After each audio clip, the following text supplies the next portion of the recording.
Ladies and gentlemen, welcome. Today in Kenya, there's a competition happening, not in rugby, not in football, not in basketball, but in the world of chess. 11 top players are competing amongst each other, whereas the best 5 will represent Kenya in Uzbekistan in the World Chess Olympiad. And apart from that, there are awards to be won.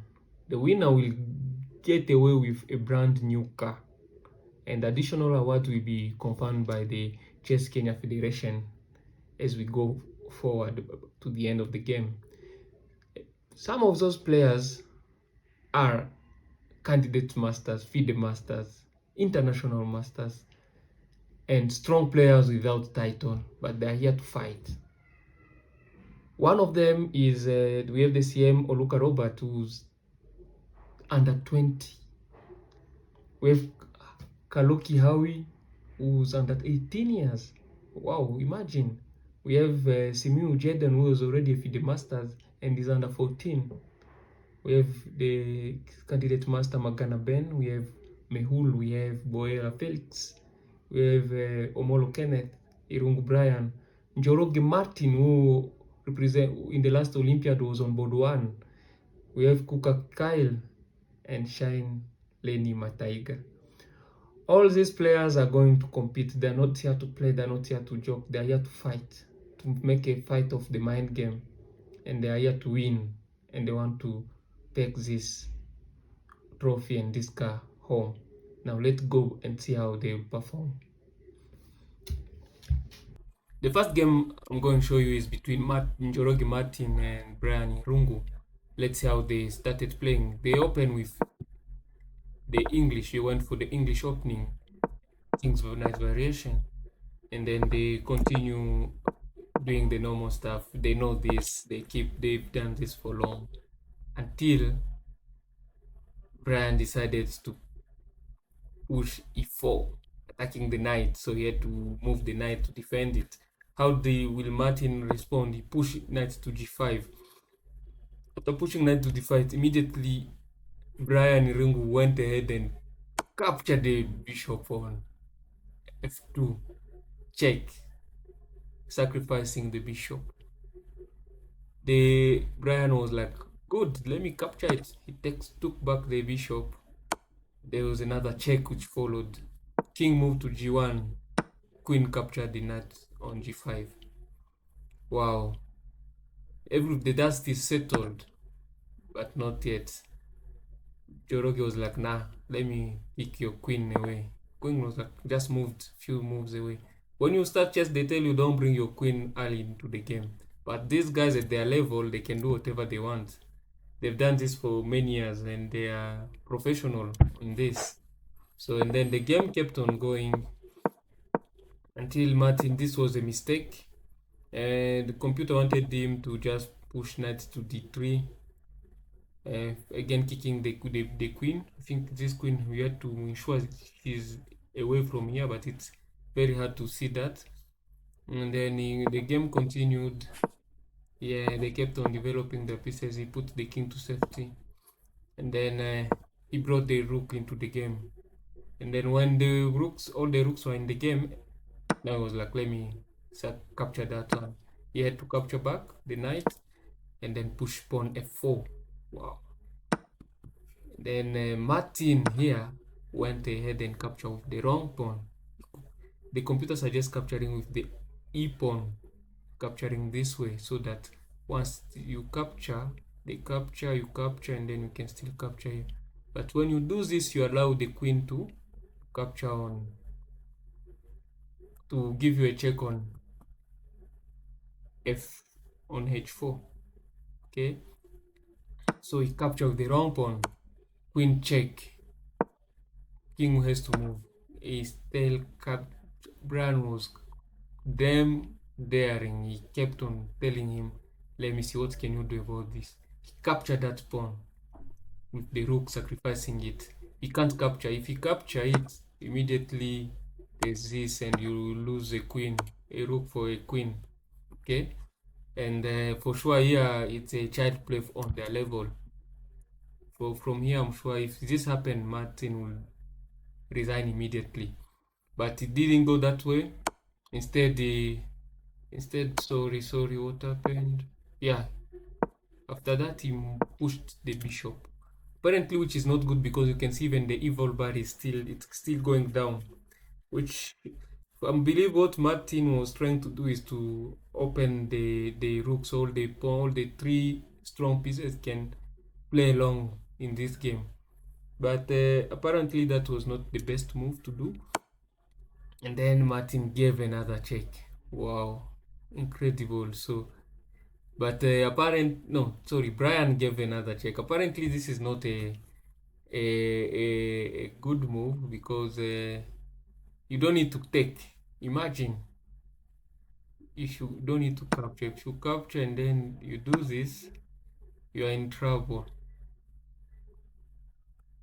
Do I know why you are in trouble? Yes, you need to blockade with the rook. You don't even need to move it. If you move your queen, you can still move the queen. Now there is this. There's what? Yeah, there is this. And there the king is cooked. A few moves. Yeah. So that didn't happen.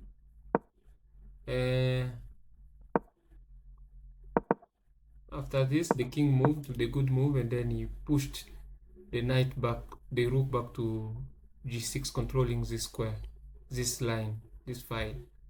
And then he asked for exchange. Brian was like, no, I don't need the exchange.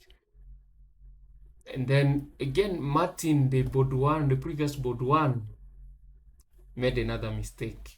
I believe that he wasn't in shape the first day. Made another mistake, which again, immediately Brian was like, let me show you, this rook is not at a good square. Apparently here, the best move, instead of pushing that, was just to push bishop check. If the king comes here, immediately now, you can now protect here, but remember the king is already in the middle. Apparently what he will do, he'll just go there, and still you keep bringing the queen so that you protect this check. And there is no attack when he's bringing the bishop into the game because you've already, the rook is not here. But allowing that, you allowed Brian to have a tempo and to make you play the same piece twice. You see, that's what Martin did. Then he attacked the bishop. Now he gave the check.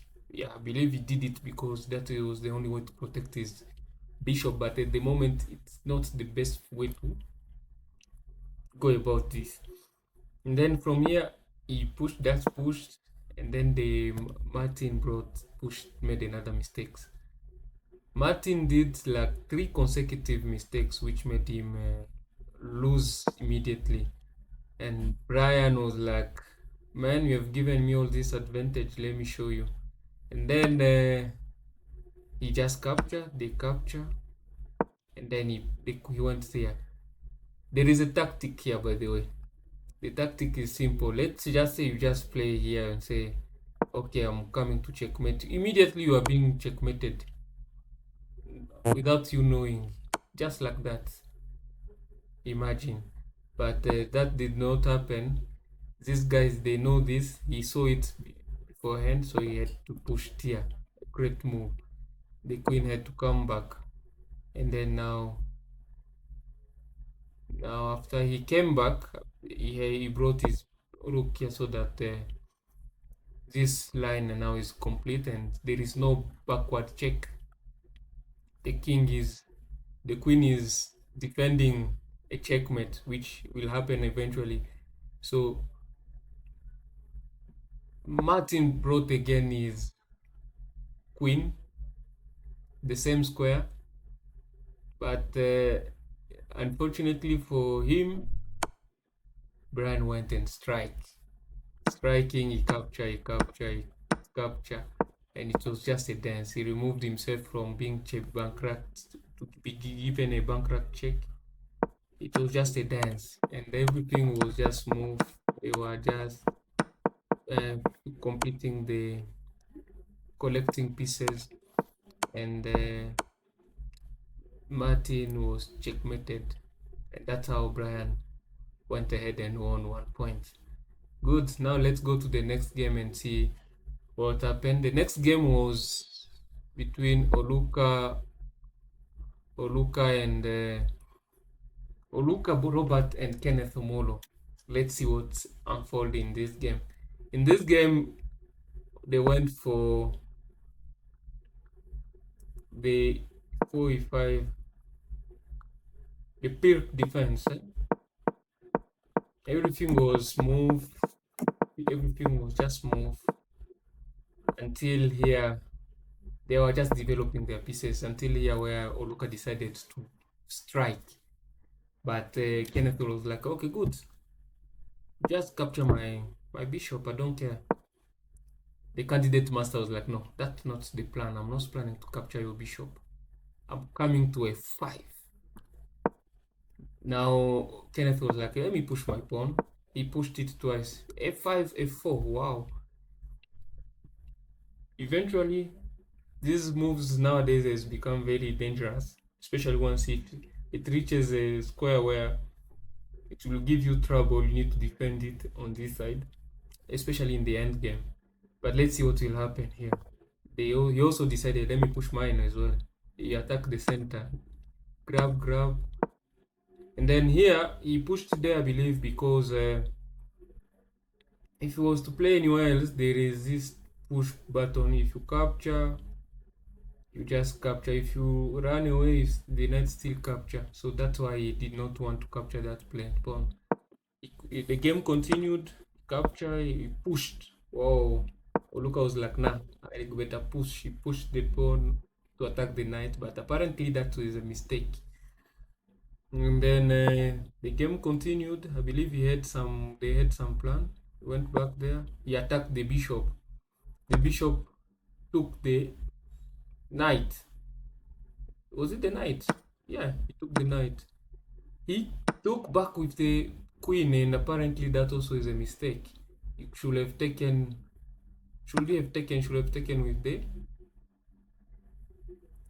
with the bishop. They want him to take like this.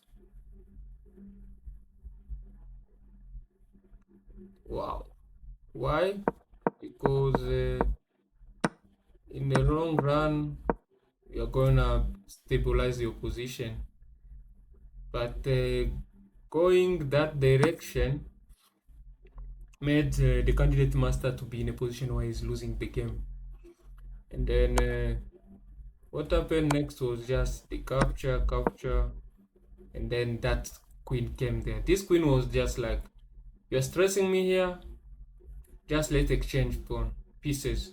But apparently they did not have to capture, he just had to do rook to d1,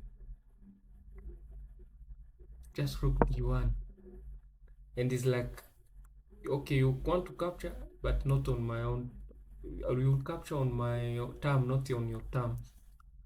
But did that happen? No. So they went ahead, and then something miraculous will happen. Kenneth, they were all trying to. The game was equal. It was equal at some point until here, where everything they were exchanging pieces until here, where let's go back here. Oluka was on times travel, and then here, where Kenneth was winning, completely winning. He just had to convert these two pawns and push them and make queens, but he needed to bring the king into the game to support the two pawns. But what did he do? Push the king first. The king blocked. He pushed the wrong pawn. Immediately the game is drawn. the game is back to equal. Look how simple that move is. And then they converted, the game continued here as well. I don't know this what happened. The game was a draw. Apparently it's not a draw. Now it's a draw. Because of one mistake.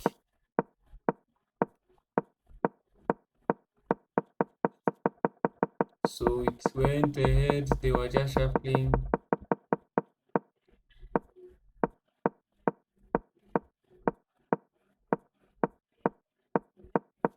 This is the second time. I think this game went on. Then here, black is winning again.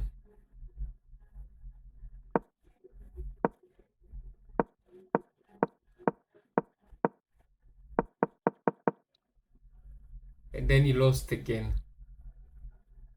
But apparently, Oluka resigned. Oh my god. Could have just continue. Apparently, the best move is just to play bishop e4.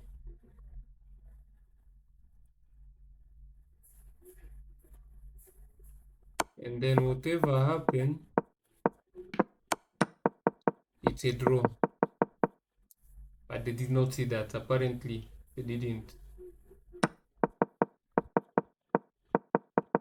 Yeah, he can't go through, unfortunately. And that marks how Kenneth managed to take 1 point from Robert, yet the game was drawn. I will believe if you had seen this, you'll feel very bad. I believe he has analyzed and was like, nah, this is not good. So good, let's go to the next game. Our next game will be, after Oluka will check Simiu Jedon and Lenny Mataiga.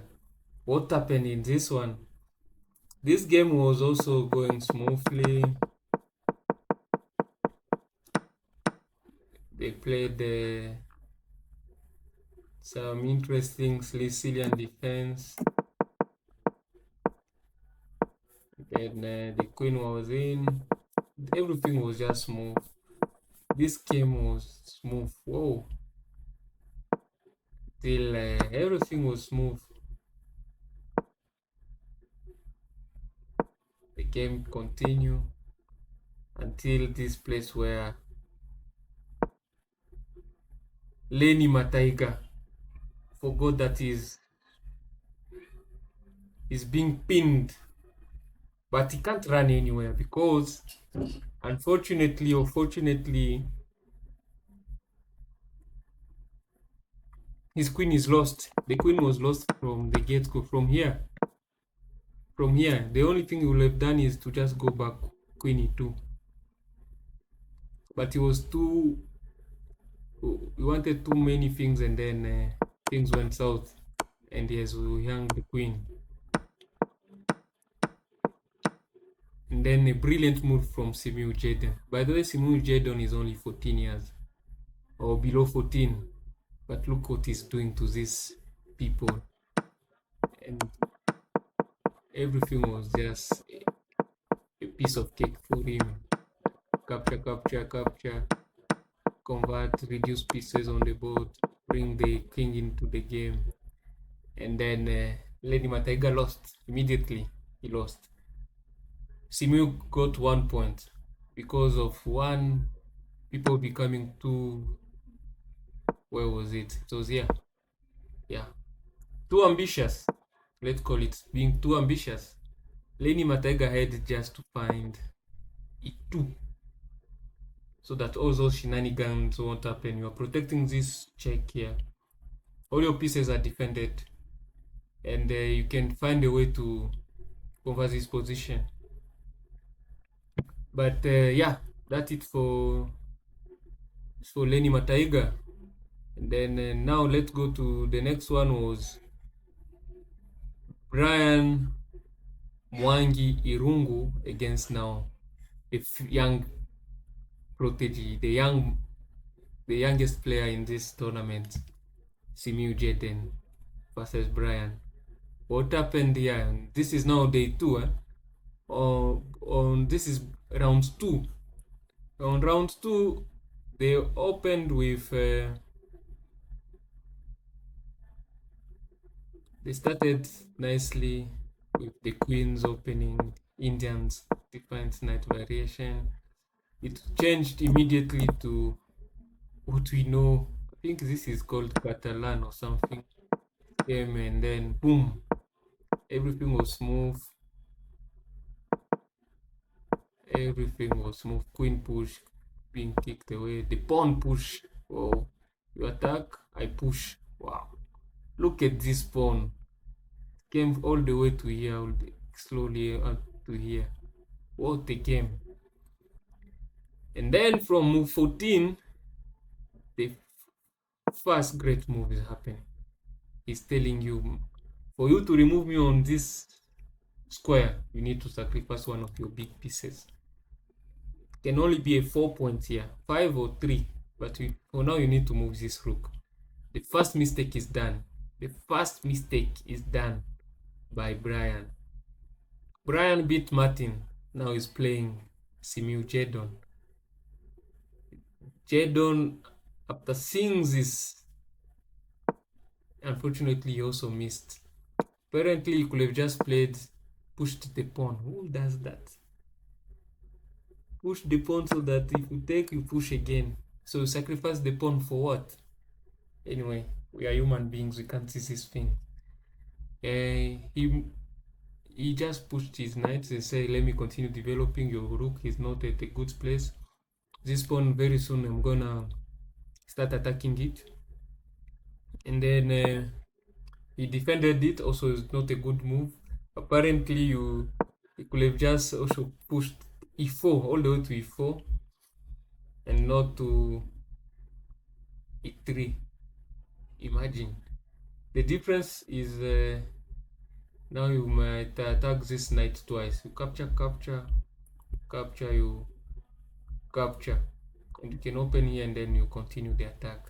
Long story short, and then from here he pushed, they push, the game continues smoothly.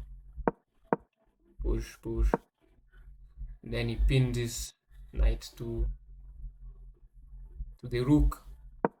He was like, nah. Now look at it here. Brian is taking the lead. Few moves ago, I believe Simu was it was still Brian was still taking the lead actually, all the way to here, and then he came in. He brought the bishop, he brought the queen. He included the queen to protect this. He's being attacked 3 times, and then this also is seeing this. So that's what is happening here. He went the wrong way. Unfortunately, Brian went the wrong direction. Here they are just telling me to play knight a4, attacking this bishop, removing one defender for this knight. That's what he had to find. Unfortunately, he didn't find that one, and went the wrong direction. Going the wrong direction, they feed the master Simiu Jaden. Went ahead and pushed the knight, and then he attacked this knight on this level, which apparently is not a good move. We forgot that there's this check here coming to pin these two. I believe that's what Simu will play. Boom, and there your queen you have to protect your queen. Your queen is more important than this knight. Okay, so he had to move the queen. There, queen move, capture the bishop, queen capture. Now the pawn just moved. It went back one step. The bishop, sorry, just moved it back. From here, he did all that and then had to come back. Surely, little did you know, like, no, you can go back, but I need to push you all the way to the last one. Came back again. Say, what are you going to do? You need to do something with your bishop. I think, whoa, after here he resigned. he resigned. It was like, I feel like Brian was like, this is too much, man. Can't stress me like this. My knight will be in the bad position. You will check me, and then you will do something. Yeah, because this seeing the queen, so it's crazy. You just check here. If you capture with the queen, you capture. If you capture with the bishop, you capture. So he decided to resign. He realized here there's nothing to do, and that concluded the game with Brian Mwangi against Simiu Jedon. Simiu the first day managed to finish with 2 points out of two. A 14-year-old beating everyone. Actually, the average age here is 1995. That is a 30-year-old. So if he's only 14, he's beating people twice his age, even thrice his age. Imagine how crazy is that? Huh? So let's go ahead immediately and see the next game. The next game we'll check Brian. That was Brian and Simiu Jedon. Kuka Kyle. What happened here? Kuka Kyle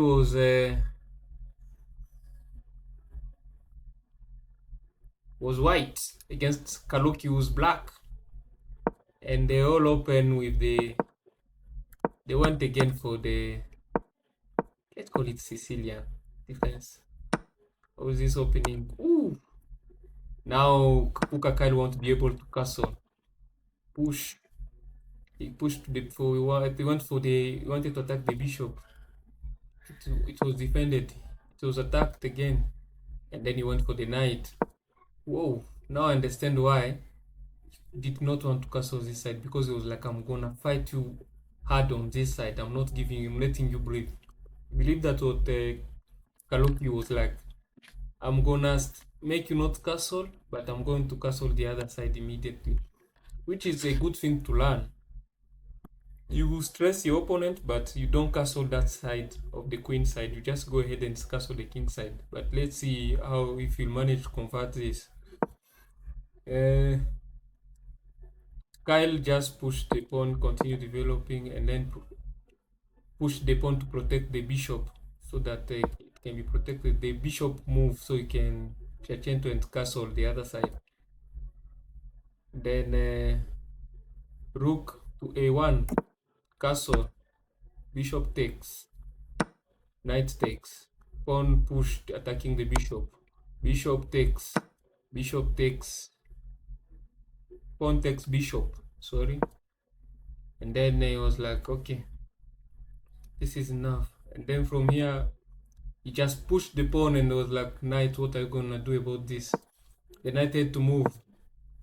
He moved the king from the pin. The rook came. Bishop protect the pawn being attacked by the rook.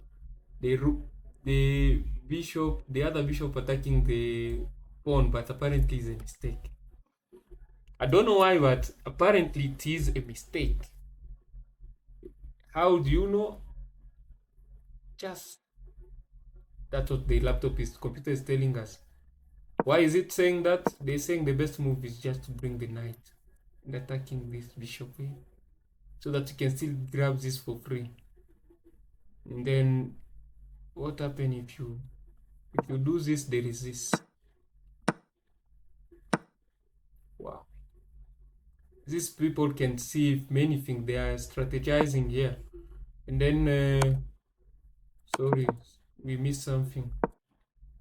From here, after being attacked there, he pushed the rook d2, rook takes, knight takes d2, bishop takes, rook takes, rook come to protect c3, knight move to c3, c4, rook moves, king takes. All these were mistakes, but they were missed.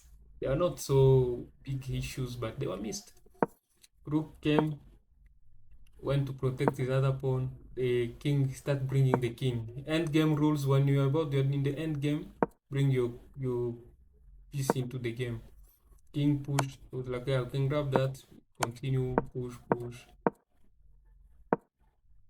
What happened? Good push. That 7 minutes push capture. They are just changing. Everyone is capturing everyone pieces. Oh, what in the world happened? What in the world happened? How he was winning, but apparently something came off. And in the time of changing pieces, he did not exchange pieces nicely. And he had a knight. Capture, capture, push, push. Still winning here. Push. He went the wrong side. Capture. Ah, you should have brought the king. Ah, yeah. Just look at how one small mistake can mess you. He allowed the king to go and stress his pawn because that's what happened. Immediately from here, and then, oh wow, nice play by Kyle. By moving this pawn here, b rook to d2 is blocking the king to come into the game. What a game! And then you'll have time to come for this pawn, and one of this is gonna make a king. One of this is gonna be promoted. And apparently that's what happened. Oops. Whoa. And that marks the end of the game between Kyle and Howie. Now the next game is that was Kyle, Howie. We'll do two more, Magana Ben, and then the next one will be Njoroge. For Felix and Ben Margana, the candidate master, they went for the Queen's pawn. Slap defense immediately. Interesting. And then they were like, nah, you can't do that. It was all normal. Actually, this game was just smooth. Everything was just smooth. Everyone was pushing their pieces where they want them to be until Felix made the first mistake. He became offensive, but apparently it's not a good move. But we can't know. It's just a pawn. The knight was being stressed. That knight is not on good file. Apparently here, this is a good square. Coming here forward, there's some tactic. If he was to come here, immediately you lose the game. Just look at how interesting this can be. Just by coming forward, immediately lose the game. And then why? Because takes. Ooh, did you see that? The bishop. So if that's why I think he saw it. After all is 1900. So it pushed it back. And then he had to remove this knight on the corner, so he brought it back in the center where the knights are very strong. I don't know why. Probably we need to ask Felix, why did you bring your bishop to C2? I personally do not understand. I won't understand that move, and probably himself might not. And he also was low on time. He had 3 minutes and 54 seconds. Oh, and then the knight was being attacked. He had to move. Wow, I have no idea what is happening here. And then the bishop was pushed. The pawn takes. Now he had to move, because if he didn't move, this knight rook was in trouble. Now he leaves the queen to this, but it was not captured. Apparently, instead of capturing the knight, becoming too greedy, could have just come and captured the a2 pawn. He just captured the a2 pawn. If he comes here, just do, what do you do? What? Knight takes d3. So sacrifice this. Then knight takes. Wow, wow, wow. As a human, it's very hard to accept and to go and start to play a game which is where you have an extra knight for two knights and rooks plus bishop versus queen and two bishop.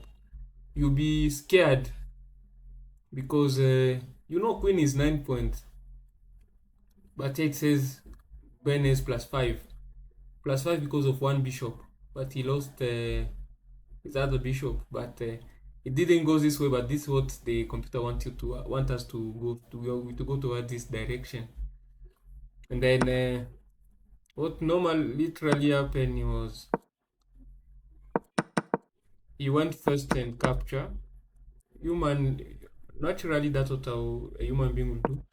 And then he was still reluctant to capture this, but he can't capture it because he has already opened the file. Now the rooks are looking at each other, staring at each other. The white one took, and then he was like, okay, what are we going to do? The bishop was attacked, it was captured. So here the bishop was moved there to stress the knight, the queen. You can't continue doing your shenanigans, otherwise you lose your queen. So that's why it was here. He find fit to just attack the bishop, which captured the knight, bishop, queen capture, and then Ben brought now, that is Boera Felix brought his queen into the game. It was like, okay, your bishop is hanging, I'm gonna capture it. Protected by the knight, the rook. Bishop came also into the game. Pawn push, king move, queen move, rook attacking the queen. Queen went the wrong direction. Rook attacking the queen. Queen went back all the way to a3. Pawn push. Pawn push. And then he pushed the bishop. Pawn push. Rook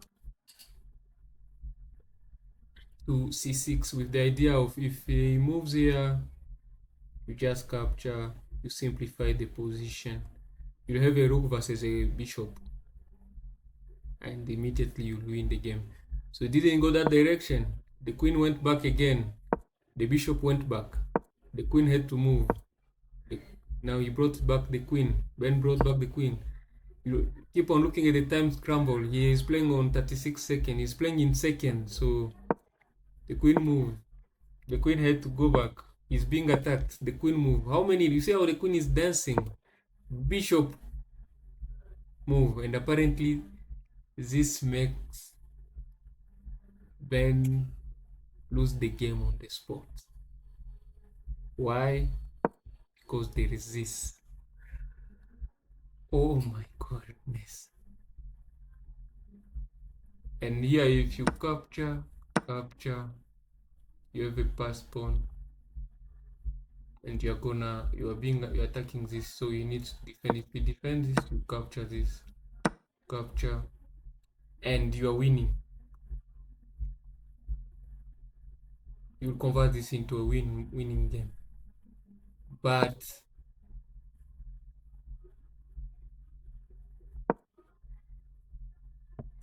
our friend did not see it. Unfortunately, he played queen f3, where Felix failed to win the game. Oh my, the dramas.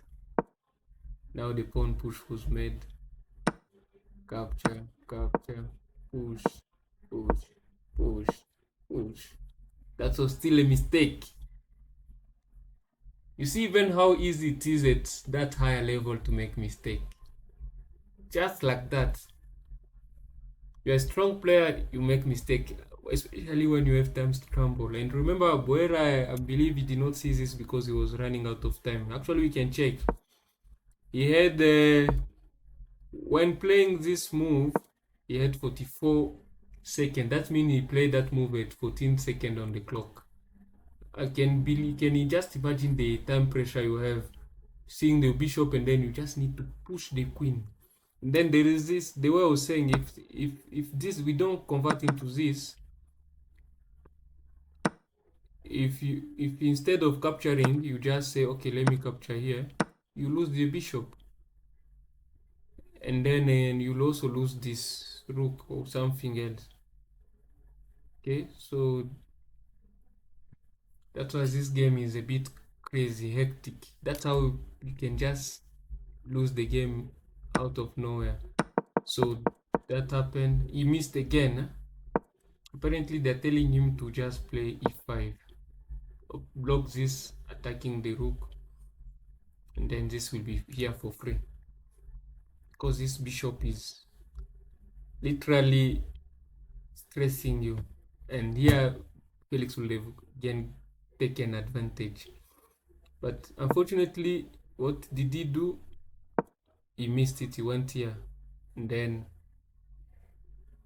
Ben was like, I feel like you remembered my rook is hanging, is being pinned, and he removed it. And from here, it was just child play.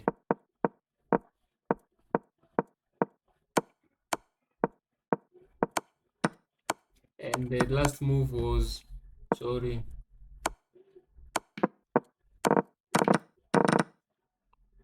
here, yeah. Where is it? I think here, there was also a missed the pin and lost the rook.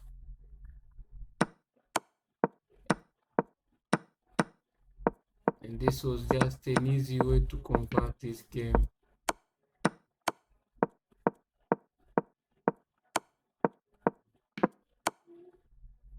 And that's how Felix lost the game.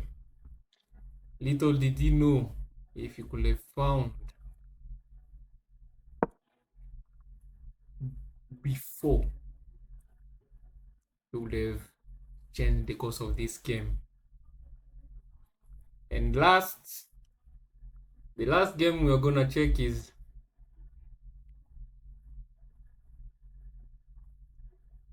between Jorge Martin and Olukamak Ligeyo, also a candidate master.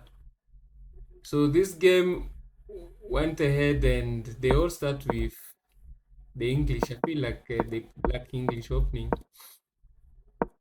and then wow, everything was smooth. I think this game was smooth until this move.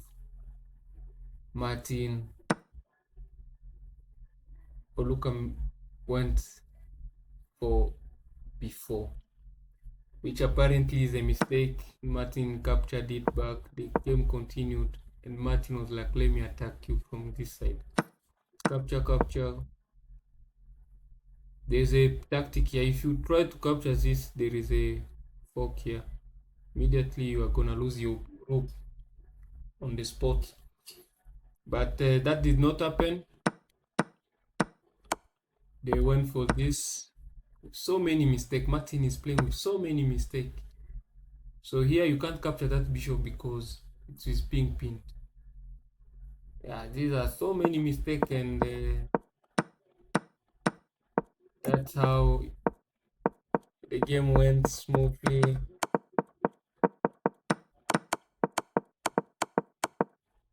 And Martin lost the game. So Martin is the board number 1 last year. He left day 1 with 0 points, unfortunately. Oh la la. And without further ado, I want to say thank you, and that's it for today.